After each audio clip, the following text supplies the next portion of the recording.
Hey there, it's just me, Nero here, hanging out in the back of this van. I just wanted to remind you, this is a rated R podcast, so if you need to step away, you probably should, because we are hunting monsters after all.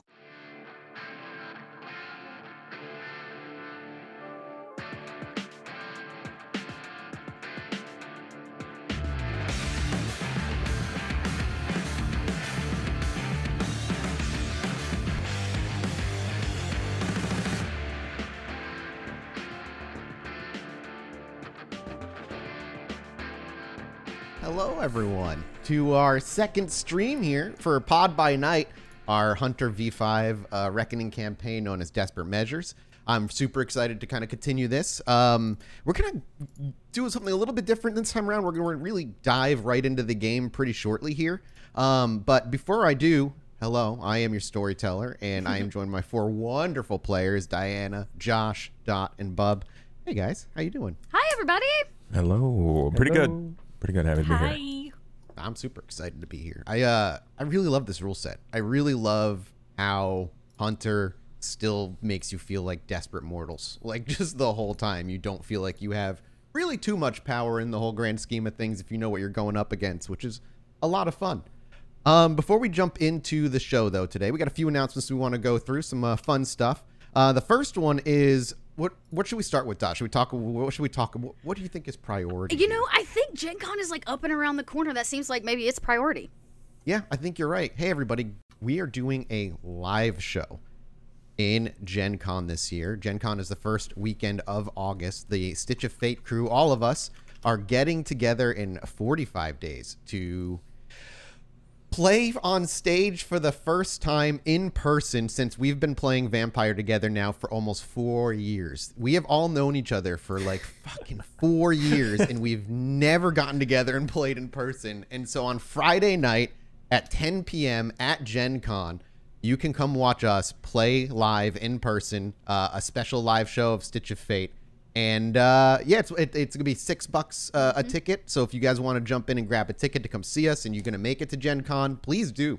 We would love to see you all. And even before the show gets started, we're gonna do a meet and greet. We're gonna hang out with y'all. We're gonna, just it'll be fun to talk to everybody about the convention, the show, what games you guys are playing and stuff. So please come see us at Gen Con if you could. That would be amazing. I have been wanting to do a live D&D show for years. This is gonna be. I hope I can make one of you cry on stage.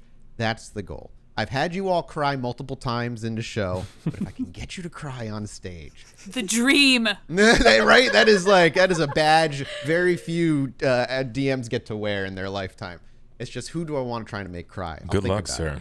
Duke's not a crier. It's not happening. I'll be there. You can make me cry if you want. Oh, there we go. That's Maybe true. we try to make the audience cry. I'll try my best. That just means if I have to kill off Sean again, and then the whole audience will break down. I mean, that's how it has to go. That sounds overplayed. I'm just yeah. You got to play the classics for the fans, man. You got to play the hits.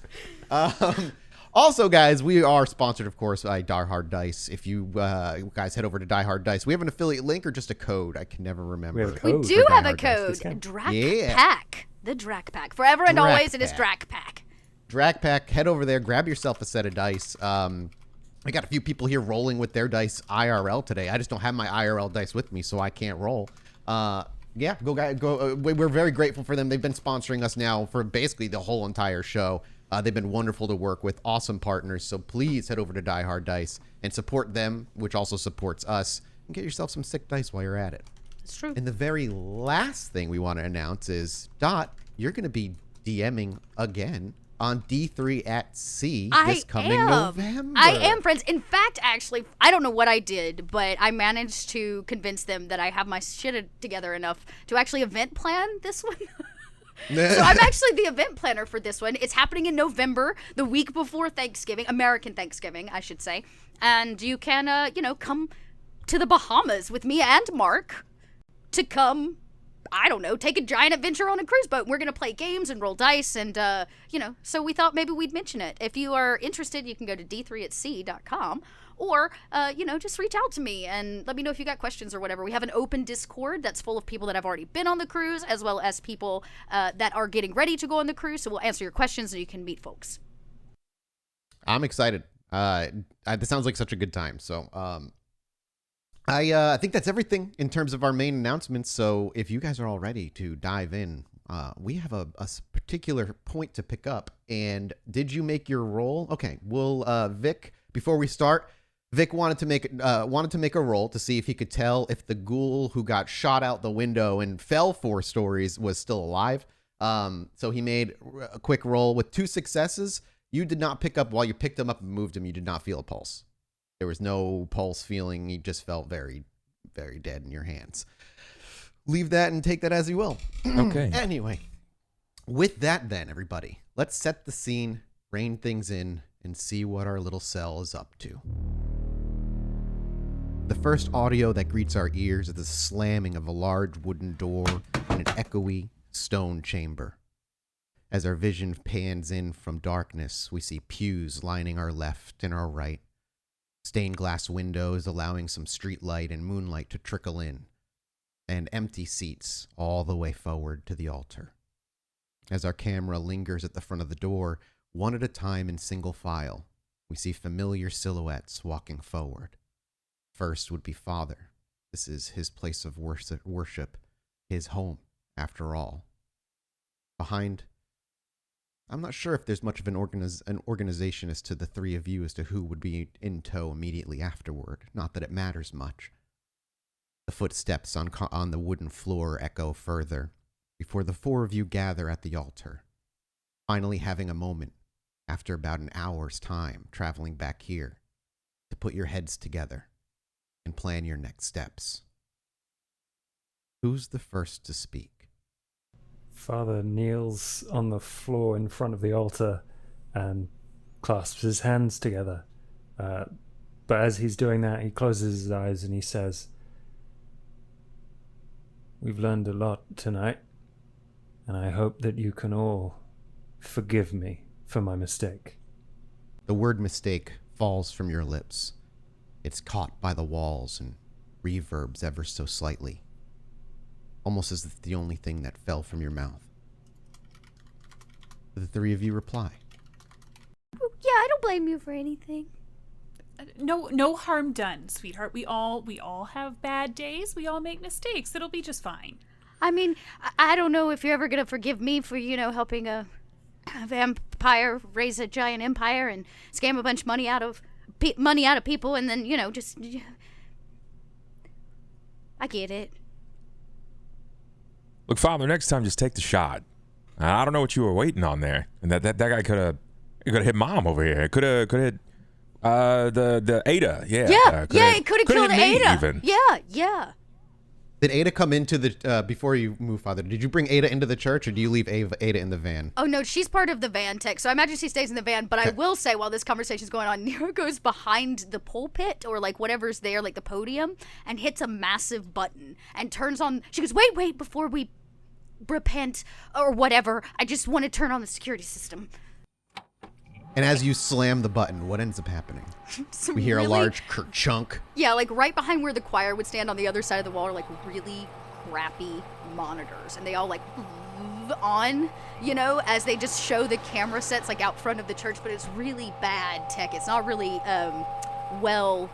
really expensive security cameras, but we do have security cameras.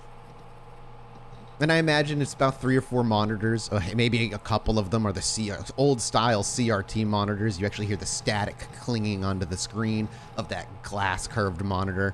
The other 2 are technically flat-screen HD monitors. However, they come from about 2008, so they're thick. They only go up to 720i, and they aren't exactly bright any longer in this day and age. And that's where you see Nero wander over, probably bang on one of the CRTs a couple of times just to make sure, it's always fun to press your hand up against the glass and feel that static cling from that monitor. But eventually your security system is on. The first visions you see is the rear car lights stopped at a stoplight before rolling away. A few stragglers and civilians turning corners, having a swig of something here. And even one person stopping in front of the church. They cross their fingers and they seem like they might be ready to walk in or pray, but they shake their head, pull a cigarette out of their pocket, light it, and instead cross the street and walk away. Look, Father, I'm not mad at you or anything. I'm not going to give you any grief, but like that could have cost us one of our lives. And wait, can I put this guy down somewhere? He's not getting any lighter. Oh, you brought one? We should secure him or find a place to. We can't just have him here. I'm sorry, Humpty Dumpty's all broke. There's no putting this one back together, I think. Maybe not bringing him inside would have been the choice then. You can't leave him in the van. Put him in the dumpster. Put him in the That dumpster. doesn't seem dignified. That's not. You can put him in the confessional for the Won't he moment. start to smell? I think all three of these are bad choices. I was Wait, just going to wait, give you a is he chance dead? to do Is the he dead? you cast him as last rites or what? I don't know how you do this. I can dig a last hole. rites are typically last because it still happens while you're alive. But Okay. I mean, I understand the sentiment. Sure. and Is it I like get post rites then? Is it some? How does that? posthumous rites? Sure. Some whatever. Just where do I put him for now? Pick Come a in. pew? Pew. All right, got it. And just walk over and set him down in a pew. And Vic walks over to the front pew, and with a very simple hoist, the body slaps rather loudly against the wooden pew as his body just limply lies down. His eyes stare blankly at the pew, the back of the pew. Yikes. I will pull out my little hand sanitizer tube from my fanny pack and just like wait for Vic to hold out his hand so that I can give him some. It's not a good Nero, look. I thought I saw your mouth move, but I didn't hear anything. That was probably actually Nero trying to figure out what to say, which is, what did you check his pulse? I mean, yeah, I did, but like he fell 4 stories. Does anybody else wish to make an intelligence medicine check on Okay, him? he just to be didn't sure? he didn't fall. I threw him 4 stories.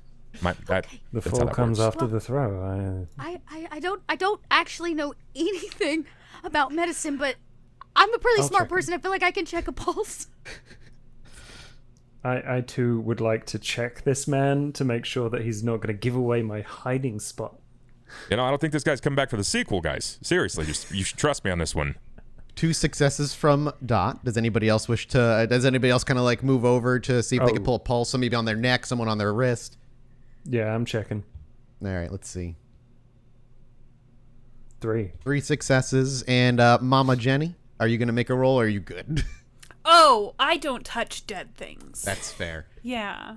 So as we see Nero scramble over in a hurry, panic set in her eyes, and even confusion as her mouth opens and seems to say words, but nothing comes out. We see her take 2 fingers and quickly slap them up against the neck. Immediately, you feel the body is already rather lukewarm, lacking much of the heat a living body would, and Father trails behind patiently, pulling up her wrists, rolling up the man's sleeve, and placing his thumb. Both of you, after a few moments, feel no pulse. What do we do now? What do you think, Father? Well, stop touching the dead guy for starters. He's so bloody. Do you want some sanitizer? Most of the blood's on the inside. Luckily, nothing perforated. You know, except for maybe that part of his knee and at least that part of his arm. And a little blood trickling out of his lip. That's fair. All right. What Okay. do you think? Take this handkerchief and clean yourself up. I think I know where I can take him. And I close his eyes. I cross his hands over, and I'm going to go and get some plastic bags. Wait, but plastic bags are for dead people. Yes, Again, they Nero, are. he's dead. But we weren't supposed to kill anybody. We were just supposed to retrieve the item. Neuro, sweetie, have you in your life have you lost someone before, or is this the first time? I mean, if you're asking if I have an emotional attachment to the dead man, no. You seem to be having a lot of trouble processing Dead bodies, they give me a little bit of a... You know, it's hot in here. I'm having In some and problems out? breathing. Okay, it's in. Yeah, a big breath and out. Yeah, I'm And Nero, sure. yo, why your TV back there is blinking? What's going on with that? What? It's Look, blinking. no, go check. Look at that. No, I think it's dipping out. You know, Might if wanna you go had check a just wire let or me put something. this in the main... And I like, when you hear my feet patter across like a hollow I just had to church get her stage. away from this. This is clearly not her scene. Go ahead and make me a composure resolve check if you think it's needed for Father, Nero. hurry up with the bags. Hurry. Yeah, in the meanwhile, I imagine, Father, you walk back to either your back office Yeah. 2 successes. We can say that while you don't have a full-on panic attack, you're having high anxiety symptoms. Father, as you walk back, do you take some black trash bags out of your nearby very simple wooden desk with a wooden office chair? Actually, as the camera follows you in, we simply see a row of simple wooden bookcases, a giant plastic tub of the Eucharist that sits out top. That itself is blessed prior to the service, and in the meantime, the Eucharist that sits in the plastic tub is simply wafers in its current form. Books line the shelves, Bibles mostly, a history of Jerusalem, etc. And Father strides past all that and pulls open a drawer. He has to shove over yet another pistol, fully loaded if needed. And underneath, a giant box of trash bags sit. You pull how many? Oh, all of them. Okay, you just take the box of trash bags out, slide the drawer shut with your foot with a loud thud, and make your way out to the church again. You see Nero in the back. Her hands are up against the monitor. She's breathing heavily, but she's still like trying to focus on what's in front of her. Meanwhile, Jenny and Vic are having conversation near the dead corpse as you approach. Vic, are you okay? I mean, you were pinned to the ground real quick there. You fell. Do you have any bruises? Any? Oh yeah, scrapes, no. I'm good. I'm good. This wouldn't be my first Okay. rough and tumble. You know, I did accidentally kill a guy once. It was just after school. I hit him like way too hard, and he fell, bunked his noggin. And, even with the helmet, still like did something, severed the column or what have you. We thought he was just gonna be a cripple, but he ended up dying later. But it's fine. It's fine. I've come to terms with this. Some people are lost. Some people are lost, Mom. I mean, I don't know that that's necessarily an anecdote that you should bring up too often, but I am glad that you seem to have a pretty healthy relationship with death. That helps us. I was clear of the charges. It was an accident. You can take off the mask now, though. It's shit. My bad. Yeah. Sorry. It just feels good. There's something about it, like really. I can see that it brings you a lot of confidence. We can hear the pleather peeling off of the skin, and there's a solid red ring around his cheek where the mask clung tightly. And it's as you pull that mask off, Father, you can hear the plastic bags being pulled out of the box by Father right nearby. And if you ever feel bad about any of that, you can repent to me and alleviate your guilt. I got no guilt. Honestly, it was him and me in that situation. And like I said, I was trying to work over the Smoothie King deal so I can maybe stop climbing into this, forgive me, this busted ass church. I was hoping for something a bit swanky. Maybe we can get her into some monitors that are current. And why don't you guys wear masks? Or something like, what do you do if we run into an actual vampire? You just gonna? I pretty much rely on them staring at you. The mask is actually more of an attention grabber than anything else. Yeah, that makes sense. But there's only so many times the stripogram's gonna work, Mom. I mean, I don't know. It's pretty. I don't know that that's true. Nero in the background speaks a lot about the It's company. pretty convincing. Speaks a lot about the company I keep. All right. Well, Father, here, let me help you. And starts unfurling bags. And what is the plan to put the body in covered in plastic bags, of course? But what afterward? I think the plan ultimately will be to. I mean, I've dealt with death before and bodies before because there've been services here. I definitely know a crematorium. Sure, absolutely. Let me look at your character sheet real quick. I might be able to throw around some religious influence. Yeah, that's what I'm thinking. I would love to see some religious influence thrown around. You would be very familiar, I imagine, with some of the owners of maybe one or two particular crematoriums. So yeah, would you leave now? Like, what would be the plan? To put out a call and store the body in the church until you can hear back from them, or are you looking to rid this thing immediately? It's relatively safe here, so I'll keep it in the intermediary. And I imagine this isn't the first time you've had to reach out to them for such a thing. You've been in this hunting business a little longer than some of the others here. Well, if you're willing to wait until they get back to you, I don't need a roll. However, if you were looking to get rid of it tonight, I would have needed a roll. So Father disappears for a little while again after you've covered the body in plastic bags and some duct tape, and he makes a very quick, quiet phone call. He's gone for maybe 5 minutes before he returns, which puts the four of you back together again. At this point, Nero, your anxiety has subsided. The monitor is fine. Vic must have just been seeing things. He did have the mask on after all. And the real heavy thing sitting before you beyond the corpse is the rings. Okay, I want to see him. Who's got him? I gotta know what this poor guy died for. Suddenly the anxiety symptoms are back. She's all nervous again. I'm always nervous. It's the coffee, which I'm shaking and drinking to try to calm my nerves. What did we do with the rings? Because I specifically remember not touching them. Were they still in the box? Ada had brought them into the van, and then as Ada landed, the box kind of fell and opened, and the closing scene was simply like a good look at the front of the rings. They were in the van. Did anybody grab Somebody them? would have brought them in. Oh, wait! Father, you have the rings. I take out a box that I took out of Ada, and a very simple MacGuffin. metallic box, and as you open it, sitting in there are 2 rings, plain silver-looking rings, and as before, in case you forgot, one of them is a skull.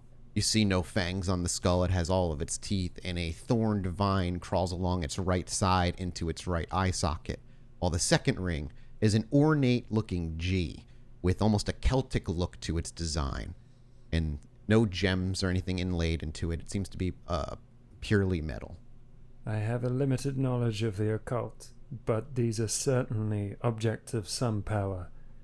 I felt it when I was trying to discern if that man truly was a demon. Well, you know what? It's not our problem once we deliver them. We just before sunup, that we just have to take them. We should know what we're delivering, Nero. Ooh. You should know this better than most. Yeah, but my contact was very specific. It won't hurt if we research them a little. Okay, but Make they still ourselves we have to prepared. make the drop. Okay. A prepared hunter is a living hunter. I like that. I might write that on a Post-it note and keep it on my monitor. Hold on one second. can Can put you it like- repeat that for the future? Yes, you can put it next to your Live, Laugh, Love poster. I don't know why you say that like it's insulting. I remember to live, laugh, and love that way. There's nothing wrong with that. It's well. just jewelry, though, right? I mean, it's sort of last season, too. What would anyone want with these? Can I take a look at it? Mm-hmm. Just to see if it might have any sort of anything that might resemble like even my artifact. So you just pick it up and kind of finger both the rings, Yeah. play with them a little bit. They're much too small for your hands, Sure. Vic. You're too big, but there's no immediate feeling of anything strange. It doesn't feel as though there's an inherent power that you can access. In fact, as you're playing with them, you're not quite sure what you're supposed to do with them. They just feel like rings in your hand. Okay. I'm putting back down. And they clang back into the box. Did one you at a feel time. anything? Did you get the tinglies? They don't seem that special. I mean, it's probably sentimentality at best, I think. Hard to say.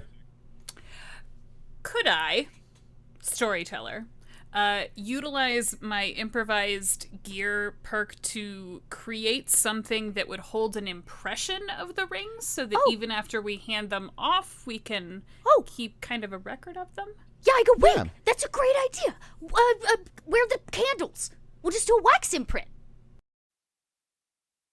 That would totally work as well. You could, I'm sure, if you unzipped your fanny pack, you have something in there. It's like Play-Doh. You could stick it in, or I go, my hands aren't very stable. You're going to have to do it. I would love to actually create something with which I could make a fake version of the ring. So maybe the Play-Doh's the right choice there. Oh, you want to, like, recreate it. That's different. Yeah. yeah, molding clay, Play-Doh. I would definitely want you to roll for that. That's definitely possible. I mean, don't it's see why also not. very likely that Jenny's done some resin craft in her day, so she might have some silicone laying around and can do a mold that way. Yeah, give me a roll. Do you just want me to do my my improvised gear? Yeah, it would just be your improvised gear roll, as this would be an improvised way of maintaining some physical replication. Hey, Nero. I know, like, back in school, you helped me with a lot of things, but I don't think I ever told you. I took 4 years of jewelry. Oh, 8 successes. With 8 successes, you spend 10, 15 minutes probably by yourself over there. And what would Jenny have as something in her fanny pack? Would it be like silicone? Would it be a Play-Doh? Would it be would it be molding clay? Well, so do you... I don't know if this is even still a thing for children. Do you remember when, like, slime was the popular thing? Yeah. And it was almost like silly putty, but, like, way grosser to touch. It always smelled bad. And it stained my mom's couch. Yep. I think that's what she has. Okay. Perfect. Stinky, smelly, old slime. Yep. You know, You're forget- welcome. And that's when you as you're talking to Nero in the background, you just hear a very distant, like,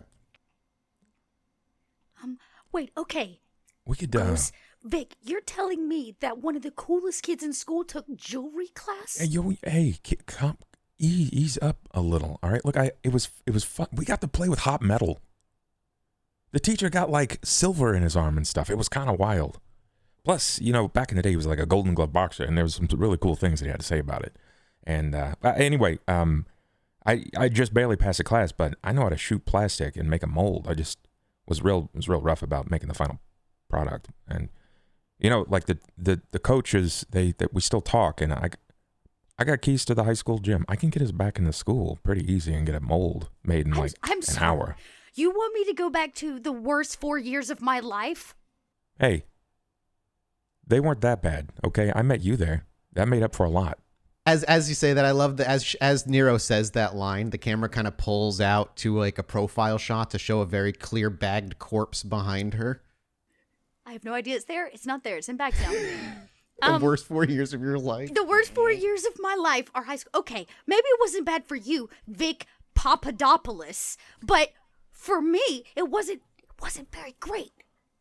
I know, but like, I couldn't have got through that place either without you. So that's just because you needed to pass algebra. no, there was a lot more than that. Okay. So what are you telling me? If Jenny's mold works, you can press plastic to recreate the rings? Yeah. Jenny, how's that mold going? Oh, just super duper over here. Just about done, actually. Okay, what say I make a plastic mold machine? That could be way better than, I don't know, diving into the bowels of my adolescence. I was just thinking, like, we could just go in, and nobody's there at night. It's a school. They don't have anything going. And like me walking the halls ain't so strange. I've been going there. I've been going to high school since I was like 10. Okay. And at this point, you can say, Jenny, you're finished with your molds. Hey kids, do you know if we have any confectioner's sugar in the kitchen? Because I really think fondant would be a great fill for this. It would solidify, it would harden fast enough. Yes, there should be granulated and caster sugar. I have used all the granulated in the coffee. Then icing sugar should do. Spectacular. I'm just gonna go and whip up some fill for this. Does anyone want anything? Some cookies or... Can I get a refill? Honey, I've told you that's gonna stunt your growth. It's a good thing I'm grown. I'm 26. Okay, so the plan is to just go all the way back to high school. We're gonna use the shop machine to. I didn't say you had to go. I didn't say you had to go. I could go. Jenny, you wandered off into the kitchen as they get back to talking. I went to go and make some fondant versions of the ring. They get back to babbling, and that's just, the camera focuses on them as Jenny becomes unfocused, walking further away. I want to know what the priest is doing while this argument is taking place, because I imagine he's just sitting there, like, praying for the strength not to kill anybody in this exact moment. Yeah, absolutely, but that takes the form of praying for these poor lost souls. And also, but most of what he's doing, he's actually observing the rings. He's going to use his tinglies as it was mentioned earlier. Yeah, give me some tingles. This is a difficulty 3 to 5, depending All right, on let me see your it. whims. And can you, for those who may be here for the first time, rehash what exactly this ability does? Sense the unnatural indicates if something supernatural is close. Okay. It doesn't give you a specific, though, right? It doesn't give any specifics, but I'm hoping to glean more now that I have time to focus on it. If I'm... Well, maybe if you crit. Yeah, if I'm lucky. Let's see. Okay. You've got 2 successes. Would you like to re-roll those 3 failures? I would. Give it to me. That's 2 more successes. No crits, however. With 4 successes, you absolutely are able to detect that there is obviously power coming from these 2 rings. It's hard to tell how strong. When God speaks to you, he speaks to you in vague and mysterious ways, only affirming or denying what some of your suspicions may be. However, like many things, it simply seems to be the power of Satan himself, evil. An evil But power. beyond that isn't impossible to tell. As much as I suspected. This is the source of their power and must be destroyed. Wait, no, we cannot destroy it. We have to deliver it. It doesn't belong to us. You don't understand my contact. He's not just gonna forget. What do we need from your contact? We don't need anything. Did I make a deal with it? What's the trade here, Mathis? Oh, he has information on the Ventru many of you are after. Well, Location information. Just the vampire we've been trying to track, and I really, really would like that information. So if we could just maybe pretend the rings aren't special. They came out of a gumball machine, and we're just delivering them to my contact. There is clearly a higher power at play here. I will leave them intact for the moment. Oh, thank you, Father. Oh. Okay, so what? Jenny comes out of the kitchen at this point. Molds filled. She's got under, like, also there's like 3 other little piles of fondant in her hand beside the molds. So she walks over and she goes, 1 for you, and she hands just a tiny little fondant Jesus to the priest. 1 for you, a tiny little fondant version of Ada with a smile on it to Neuro, and 1 for you, and she hands a tiny little fondant luchador to Vic. I made extra, so. Wow. Bless you. That's so nice. Vic thinks it's candy he's going to put in his mouth. I mean, it is candy. Yeah. Yeah, he's not sure. He's just, right on, thanks. And he just, like, bites it in half. Did he even realize what it was? Did he, give it a good look? I don't He was just think he did. On brand. I've probably done this 1,000 times before. Yeah. One of these days, he's going to recognize what you're doing. So Vic has had an idea. Yeah. Father has a point. And, what if we fake the rings? Oh, sweetheart, what do you think I've been doing this whole time? Well, I guess Vic here is quite the jewelry connoisseur. So you said you can pour metal? I didn't say that. I said I barely passed. But Okay. I definitely have a line in with the jewelry teacher. He could help me out. Okay. So we could actually just replicate them and then pass them over if we could do it tonight. And then, Father, you can keep your scary rings and, bless them or whatever you do. Oh, no, sweetie, I'm already done. As long as they don't put them in their mouths, they won't even know the difference. And she's going to pop open the molds. And you see these little silver, it was silver metal, right, Mathis? Mm-hmm. Little silver versions of the rings themselves. And with 8 successes, they look incredible. Okay, good. Now we don't have to go back to high school. So You that's did that? great. Yeah. With candy? Yes, I used to run a lot of birthday parties and things like that. So, Oh my God, I kind of wish I had a mom like you. That would have been awesome. I mean, I can make you all kinds of things with fondant. You know what? Never mind. What was this about high school? Nothing. We're not going there. Bad plan. Vic's idea. It's not happening. Well, your these are reunion's perfect. not until next month, so I figured we could get you a nice dress before then. No, but I didn't plan on attending that, kind of a... Nero and I went to school together. We graduated the same year, and Nero actually tutored me through a couple of years of math. You never mentioned each other. Each time I met you, there was... Well, it was kind of a spot. Nero didn't like bringing that up because I kind of also had to peel people off of bothering her. Very popular in school then, were you? Yeah, you could say that. Yeah, and by peel them off me, you mean peel me out of a locker. A couple of times. Or off the gym floor. Or a dodgeball out of my face, or, okay, so the good news is I'm not that person anymore, and we don't have to go back to high school. So, yes, Vic and I know each other from the past. Things got a little hairy, and, Vic is big and strong, and, after the legal happenings, people didn't like me very much, or the outcome, so... I started living in a van, and I can't go to my class reunion because, Well, you always have a place here. Don't worry about it. We'll get you cleared. We'll get you 10 years. All right, we'll do the 20 and we'll kill it. You'll go in. Oh, yeah. It's not amazing. like, 2 years ago, my face wasn't plastered on front of all of the newspapers about how I killed a bunch of people and helped with a giant money scam. Oh, yeah.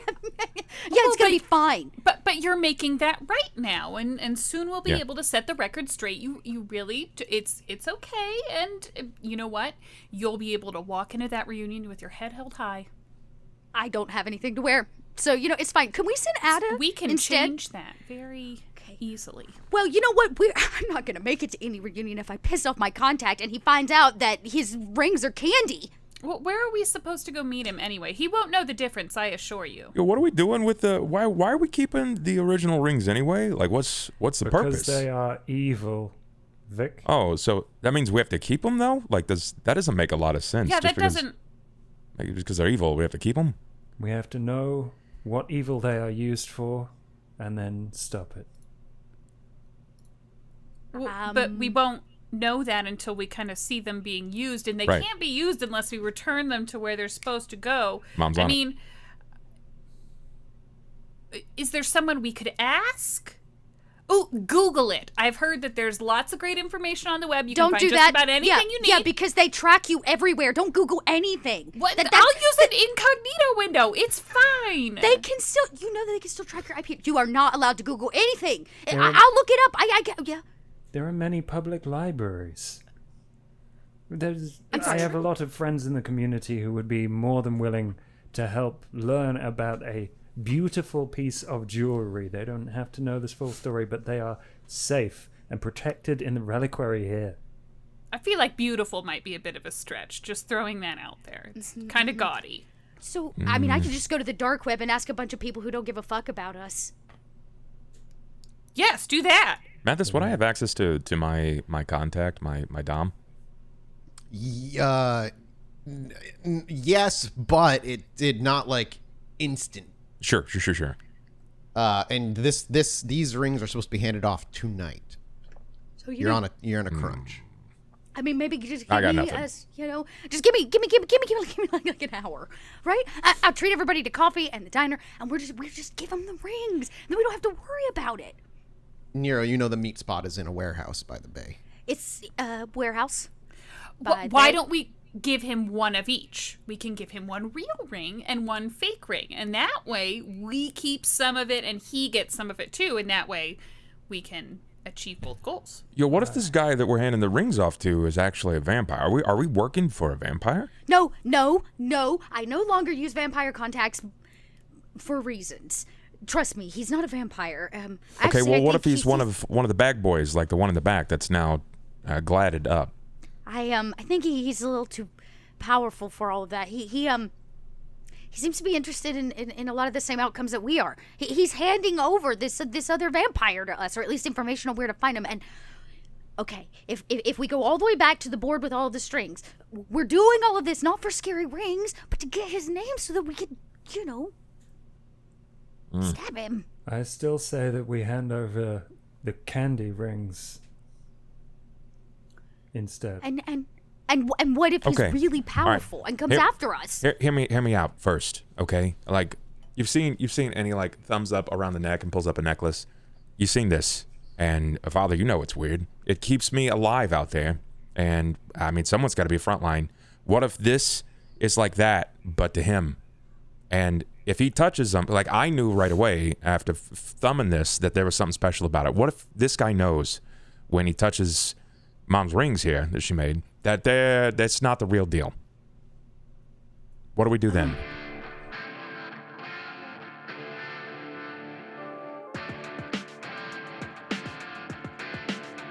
Hello? Does anybody copy? It's Nero. If you can hear this message, go to dieharddice.com and use the code DRACPACK and you'll get 10% off your entire purchase. Please acknowledge this transmission. Over. Then we hand over the real rings and hope, beyond hope, that this contact will do the right thing. Yeah, kill me, because I'm the point of contact. Well, okay, we're a democracy. Why don't we just vote? That's fair, right? We can all have a say that way. All in favor of handing over the real rings, say aye.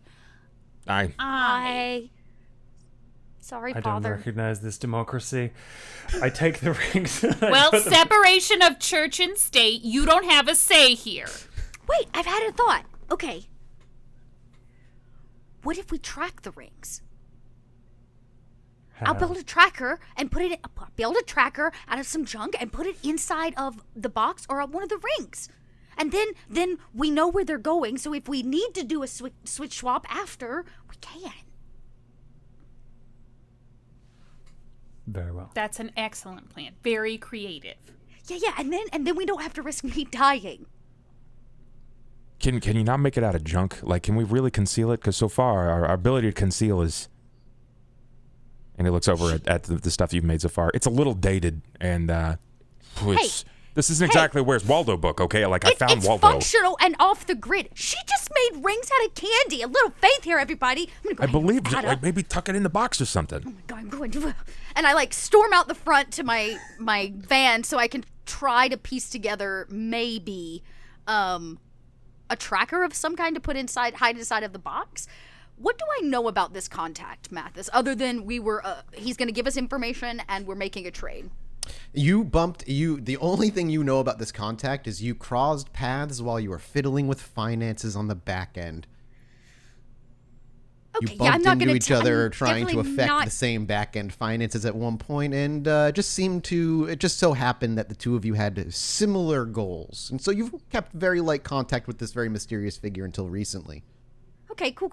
I'm not telling them that I'm illegally moving money around. Father will not like that. So I'm not going to tell him that. I go out front to make this, to try to make this device. Do you have a craft? I do technically have a craft, but I also have a technology, so I didn't know which you would take. Let's see. Let me get your character sheet open here. Just want to peep it. Maybe you have a specialty, too, that could help. I don't know. If you want a little help, crafting is sort of my thing. I've watched a lot of Martha Stewart. I do have a technology specialty. It's just not on the sheet. I have two. I have a finance one in academics, and then a technology one in coding, I think is what it was. All right. So you want a tracker that's going to go on the inside of the box? Like, how do you want this thing to look? Like I guess in my mind's eye, it would be kind of small and flat, like a chip of some kind, the way you might tuck one onto a car or something like that. But I don't know. This box has stuffing, right? We could attach it under. Yeah, I'm trying to think if there's how quick or how easy it would be to make a GPS cache or something that's not a proper tracker, because you don't have the actual equipment to track a proper tracker. But if you made a GPS cache or something, that might be a little easier. But I know what I'll do. I'll use an old cell phone. I'll turn an old cell phone on so we can track it by the signal. Okay, that would actually work. Okay, cool. I'll take an intelligence technology roll for that. Okay, cool. Okay, that's pretty dope. I can do that. No extra dice for this one. 1, 2, 3, 4, 5 successes. Yep. You could reroll 3 if you'd like. No, it's been a very long night. I've used a lot of willpower. Sure, I'll sure. hold on that one. So Nero storms off out the front door in a hurry. The wooden door flies open again, echoing through the now empty church. You can actually hear the van door slide open before the church door shuts again, and then the camera cuts to Nero. She's moving things around, opening drawers. The van is an organized mess, as it would be for people like this. And eventually, what you're able to fish out is an old sidekick. The little phones that would slide open I smash it and slide shut. break it open, and I remove the chip, and I have to add some kind of very small battery because I need to keep it on, right? So I dial into whatever it is and start putting the signal out on the riggedy rig. I'll dial in on my computer to make sure it's beeping and I'm noting it, and then I can take it in and attach it to the box. Yep. And then we'll say you're gone 5 minutes before Nero comes back in. Okay, so, did it.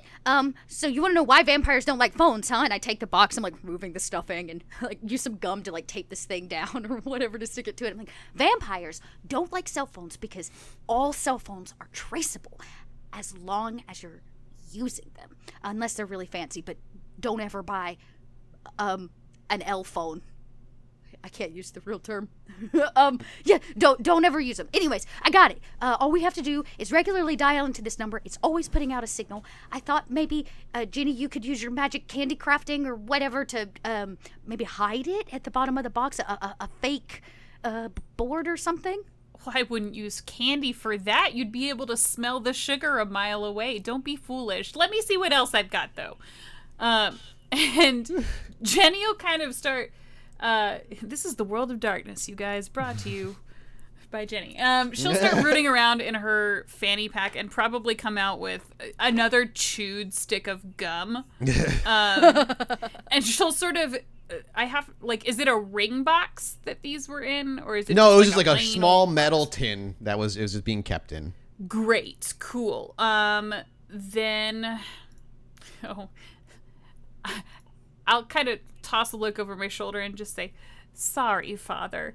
And I'll walk up to the pulpit, the raised portion of the church, and pull maybe one of those little knee boards where people would kneel and take communion or things like that. So I'll take that and kind of cut into it to make it the size of the box so that it looks like it's a ring box. Okay. But I'll fasten the tracker underneath all of that. So it's got a much better presentation now. I like it. And Jenny walks back over with it all finished up. Oh, see? Good as new. They'll never know. And now we can give them the real ones. And if we need to, get them back, we at least know where they're at. I'm going to wear these in the meantime. And Jenny's going to put on the fake ones. Oh, yeah, those are nice. Maybe don't wear them to the drop just in case, he sees them. You can always get rid of them very quickly, though. It's true. I could eat the evidence, and she'll kind of take them off and tug them in her fanny pack. I used to do that to my evidence, too.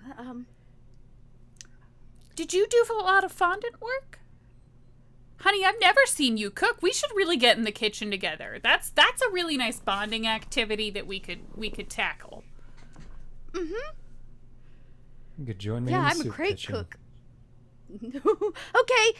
And sometimes you guys are real weird. I really am getting a little nervous with all of these rings around and this talk of fondue. I don't know. It's got me a little worked up. I was thinking maybe we should get some coffee and just make the drop. That will not help. I sure will make me feel better. Decaf. But it's only 8 o'clock. As you say that, and you look to your watch, it's almost midnight. Kind of. It's only 8 o'clock, kind of. You're really worked up. I think, you're going to give yourself heart disease if we don't try and reel you back in a little. Yeah, man, you need some water or something. That shit'll kill you anyway. Like, stay off coffee. It's not good for anything unless you're like really backed up and trying to poop. If we just rewind to the part where y'all had no problem just faking these rings at the expense of possibly my head, but gotta drink decaf at midnight. Okay, everybody pile into the van, roll out, whatever saying we have. I want to get rid of these rings. I'm not feeling so good. Who drives?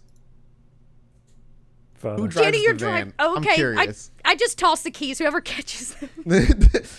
I imagine as she, Neuro just turns and starts walking for the front door, and what in her head perhaps looks cool, she flings the keys behind her, but they simply go up and then fall to the ground as the three of them weren't expecting it whatsoever. She marches out the front door, and somebody scoops up the keys, whoever's father scoops up the keys, and into the van you go. You have about 2 hours of a drive from where you're at to get to the meet. Is the... Not to instigate more role play, but is there any more conversation the cell would like to have prior to arriving at the drop point, or are we good to simply cut to the drop point? I think near on the way there, 2 hours is a lot. Yeah, it's a chunk of time. I go, psst, Vic. Vic is meddling with, I imagine, his hidden stick. What's up? Are you gonna go to the reunion? I mean, I was gonna go. I think a lot of people are expecting me to go, but Yeah, that makes sense. You're pretty cool. I mean, for what it's worth, though, like I really think you should go.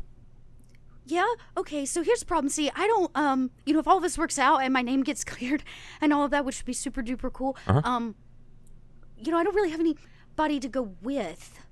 Oh, hey, that's actually kind of convenient because neither do I. Really? Wait, you would go with me? Hey, you want to be my date? What? You want to be my date? Sure. Yeah, that's fine. I'm cool. It's fine. That's cool. I mean, it can just be like homies or something, but like, I don't know. I think homies, I thought you date. were. Look. I'm not real good at holding things in, so I'm just gonna. I thought you were pretty then. I think you're pretty now. If you want to be my date, that'd be real cool. Okay, but I'm gonna have to wear my glasses because I can't see without them. That's fine. You got pretty eyes too. Okay. Do you need to roll not to puke? Yeah. I'm like, maybe it's all that coffee I drank, but I'm feeling hot again. Okay, that would be swell. I will just I'll work on that, making sure my name is cleared and I don't go to prison. So you don't have to go to the reunion alone. Mid ramble, Father, you pull up to the warehouse. You all feel the van lurch to a stop as Neuro is going and going and going. I imagine, as we look back, what is Jenny doing during all of this? It's not like this conversation is happening far away. It's happening right next to you. Jenny has mom ears, so Yeah, Jenny of hears course. probably all of this. And she probably just she was in the passenger seat, and she would have looked over to Father McGinnis very excitedly, just like the whole time. Like waiting for him to emote the same excitement back to her, and then getting very confused when he didn't seem to acknowledge or care that young love was blossoming mere inches away. And then immediately she pulls out her phone and starts a Pinterest board of dresses she thinks would be really pretty on Neuro. And as that's when the camera would hard cut outside. There's a thick fog on the outside and very few lights. We can see the headlights of the van rolling toward us with the sounds of the wheels on pavement below. Eventually you come to a squeaking stop, and as the camera pulls away and the side door opens, we can see two figures standing on the outside of the warehouse, cast in shadow. Details are hard to see, but they don't seem to be approaching immediately, standing rather close to the entrance of the expected warehouse. Okay. Suit up. Mask on. Everybody look tough. Hey, Father, do you get all those things that you say from the Bible? And Yeah, like is that all scripture that you kind of spout? not all of it. Some of it I learned from my theology lessons. It's extrapolated wisdom. Do you know? Do you ever add anything to it from like people, that are alive today? There are some Catholic theologians that we. The canon changes, as does all belief over time. Well, I think I got one that you might want to add, and it might be relevant specifically to what we do. For reasons, today I will do what others won't, so tomorrow I can accomplish what others can't. This is Jerry Rice of the 49ers. Oh, that's nice. Inspiring. Thank you, Vic. Yeah. Hey, he did 20 seasons in the NFL. Absolute legend. 20 seasons. All pro. Man was he beat feet out there, let me tell you. He could move. What team was I that? mean, sports and religions are kind of the same, really, if you think about it. No. Oh, okay. Apparently you never met a Manchester fan because they go hard. That's true. I mean, think about it. There's people watching other people, small obsessions. They wear clothing and jewelry, and it's kind of the same, Father. No. Let's go. Okay, let's make this drop. Okay, I'm feeling nervous. Whew. The four of you, one by one, step out of the van and begin to approach the warehouse. As you get about a couple feet away, those two figures become much more visible as they each step forward, and the light of the warehouse is cast upon them. They are dressed to the nines. Suit, tie, well taken care of hair, clean shaven, and one of them has a cigarette limply hanging out of his mouth. As you walk forward, he reaches up with his left hand and takes a long drag. You can hear the hissing and crackling of a burning cigarette. And as he pulls the cigarette out and lets the smoke billow forward, he looks to the four of you and says, "Hands up, one at a time, patting you down before you go in." I put mine straight up in the air. I was like, as Neuro immediately throws her hands in the air, the guy who was smoking a cigarette, flicks the cigarette away out toward the water and walks over to you. They each carry a large rifle. This one swings it behind him and with both of his hands just starts patting you down. Now, do you have any intention on trying to smuggle anything in weapon-wise? One at a time. We'll go to Nero I was about first. to say, no, Nero probably has absolutely nothing on her but, like, chewing gum, maybe some caffeine pills, and, like, the tech deck that's attached to her arm that she hides, like, under her. It's always on her, basically. So it's not particularly hidden, the tech deck? No, like, once you pull it back, it's massive. It's made out of, like, Radio Shack stuff, and it's, like, banded to her arm. He kind of pulls the sleeve back and looks at it, he goes, "Off and in the van." Yeah, of course. Nero just Velcro. nervously goes away. Who would be next? And is Jenny attempting to hide anything on her person that would be considered threatening or weapon-like? Not super intentionally, but she does have a taser and pepper spray inside of her fanny pack. And would you absently-mindedly, like, not even really think about it? I mean, yeah, but there's also like tampons and loose change and Right, tissues right. in there, so I'll let it be up to you whether or not they find those things. He'll make a roll then. He'll make a roll against the difficulty here. As he fiddles through, he seems to nonchalantly just kind of like shove his hand through the fanny pack. Doesn't seem to notice and just kind of gives you the okay thumbs up and gestures for one of the other two. Father steps forward and, as before, he has a pistol hidden within a Bible. So he puts his hands up, but one of his hands is holding a Bible. There wouldn't even be a conversation. He would immediately look at the Bible and he'd say, "That stays in the van. No place for God under that roof." Or you can stay in the van. We don't need all of you. How much do you want these rings? Is that a threat? It was a question. He shrugs. "I don't want them. Big man does." Then the Bible stays. Well, have a good night, the four of you. He steps back. I'll inform Wait. that- No. Can I hang on to the Bible? I hang on to it, Father. I'm harmless. The Bible stays. What if you leave it at the door? Can you leave it at the door? He reaches for his hand. He reaches forward with his hand. I'll hold on to it. Forgive me, Father. And he looks to you with kind of a smirk. Certainly. I'm in the process of handing it over to him. Okay. As you hand it over slowly, he kind of just has his hand out open expectantly, and when the leather touches his palm, he grasps it, and he goes to tug it. Does Father relent, or does he kind of hold it for a minute? If he tugs it, then I hold on to it, but I gently let it go. As you let it go, he maintains eye contact with you, brings the Bible up to his lips, and gives it I'm a holy man, Father, don't you worry. He gives you then he'll pat you down. Do you have anything else on you? No. Okay. Nothing. He lets you through, and then Vic, last but not least, mask is on, I'm assuming. Yes. Are you carrying any weapons? You can hang on to my stick if you want, but like, unless you're gonna handle me the same way you handled that Bible, I'm the real weapon here. He laughs, and he reaches forward for the stick, and he hands it off to his companion. Hey! Don't lose that. That's my favorite beating stick.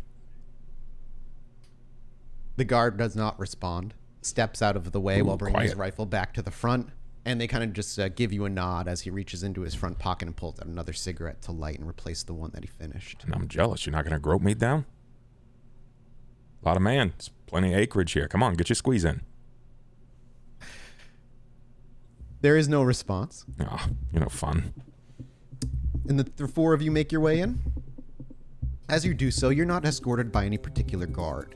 When you pass through the large front door of the warehouse, you're greeted with that kind of empty, almost airy feeling of a large, cool building. There are metal and wooden crates scattered about, blocking vision toward the center. You have to work your way around a few of them before you can see a large open area. At the immediate head count, there's about 5 people here, all mulling around, walking around, having conversation. But there's one that sits clearly in the center, behind a very plain plastic table and a chair that he sat in. No chairs for anybody else to sit. And somebody leans down and is whispering in his ear. The other 3 are standing guard, all dressed, suit and tie, to the nines.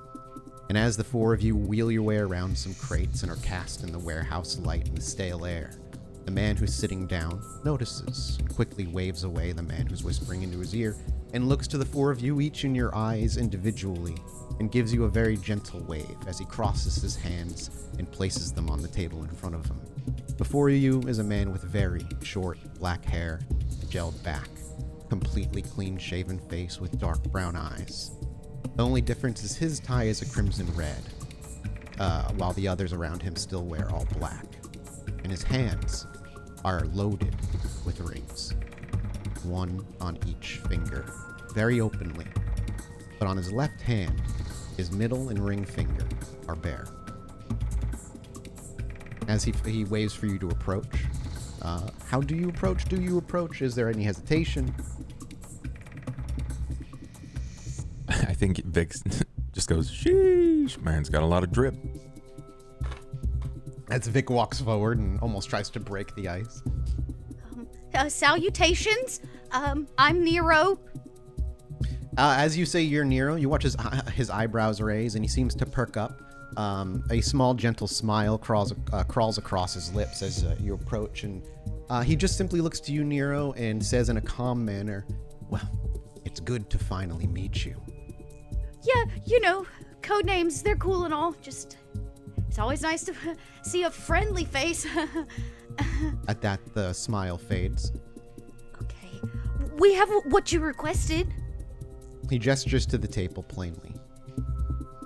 I turn around. Who has it?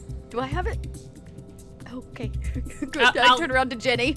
I'll hand it to you, Neuro.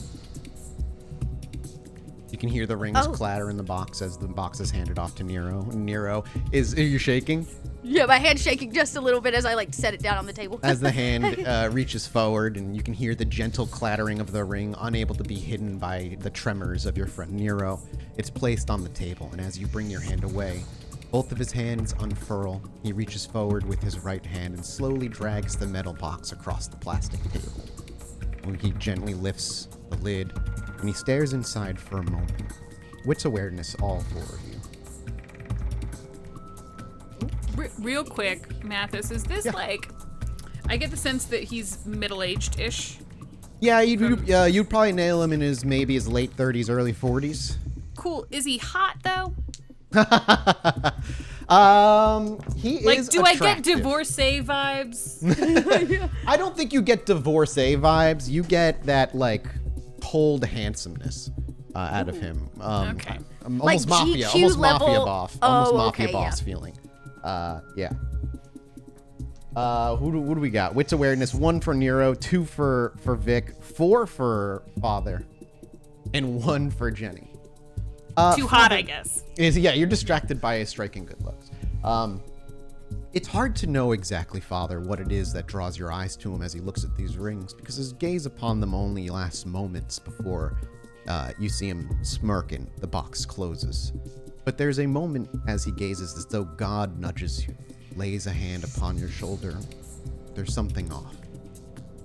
As the box closes shut, he looks up amongst the 4 of you, and then his gaze lingers on Vic. It hangs for a while before he takes a deep breath and says, and granted, remember, Vic is wearing a mask. Maybe you just look familiar. I get that a lot. Built like a shit brick house. I'm grateful. And as he takes a breath and breaks that gaze to once again look at Nero. For holding your end of the bargain is all holding mine. You're after an enemy of mine. So I guess in the most classic sense, the enemy of my enemy. But I've come to find out this man is rather connected to you. Not just you. A few of you. I imagine that's why the group of you seem to work together. But while I can ensure Neuro's loyalty, I have my fears of the others. So, before we trade information, let me ensure that things are going to go as they need to, and nobody's going to step out of line. And that's when his gaze drifts back over to Father McGinnis. That gaze sits there for a moment before he looks to one of his guards and nods. They walk off for a few moments. Soon you can hear footsteps returning, but instead of a single pair, it's 2. The guard rounds the corner, and following behind him, quietly, also dressed in a nice gray suit, is a familiar face to Jenny. Short hair. A man who once served you divorce papers on your front lawn. He doesn't say much. In fact, when he sees you, his eyes break. He walks over to the man sitting down, and you watch as your husband, my apologies, ex-husband, leans to his ears and begins to whisper something. You see the man nod, look up to you, Jenny. If all goes well, maybe we can get your kids out of the situation they're in. And on that... I'm sorry. I was going to do the whole silent thing, but that's really not my jam. What the fuck is that bastard doing here? And on that, the screen cuts to black. And we'll return next week with episode 3 of Desperate Measures. Goodbye, everybody.